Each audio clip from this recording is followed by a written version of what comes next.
everyone. So today we're going to be talking about how to properly dispose of your grow kit after you're done using it. So in previous videos we talked about how to set up your grow kit and how many harvests you can get out of it. Now it depends on which type of grow kit you have, and also the care of it, how often you spray it, and just the environment it's in. But you can get up to about 6 harvests out of your kit if you spray it adequately and have it in the right environment. But if you harvest on every side you possibly can and it's all dried up, which we talked about previously, it'll feel very, very light and it'll feel like a dry block of dirt. Now, that's when your grow kit is sadly finished.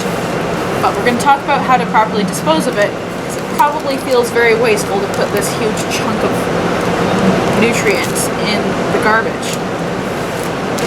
You can actually use this as a compost in your garden or in any of your potted plants, and it will continue producing mushrooms sometimes. Now, we're going to kick it right off with you need this grow medium out of your bag. So I recommend putting on a pair of gloves because it's going to get a little bit messy, and if you don't like the smell of it, maybe wear a mask. I don't mind, so I'm not going to, but fair warning. You're going to need your knife ready and something to put it into, so I'm going to use a bucket. So first off, you're going to cut into your bag. So I'm going to just continue these cuts that we already have here and pull it up.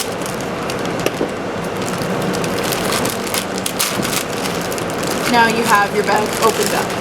From here you'll be able to see the mycelium, which is very interesting. And maybe some bits of mushroom. Then from there, it's very easy. You're just going to pop it into your bucket or garden, whatever you're putting it into. That should be it. I like to take bits out of the bottom of the bag.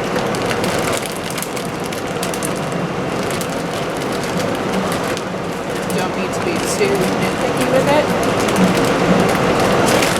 And that's it. Sadly, this bag does have to be garbage because it is a very thick plastic. But now you can take this block and you can break it up with your hands or with a shovel, something like that. And then you can mix it in with your potting soil, dirt, whatever you would like. And as long as you water it sometimes or leave it outside and it'll get rained on, you might see more mushrooms grow. So the mycelium will continue to grow and feed off the leftover nutrients. So you can see there's still lots in there that just hasn't been accessed. So this is a good way for your grow kit to live on. I hope this was helpful, and I hope you had an easy time disposing of your grow kit. Thank you very much. Happy growing.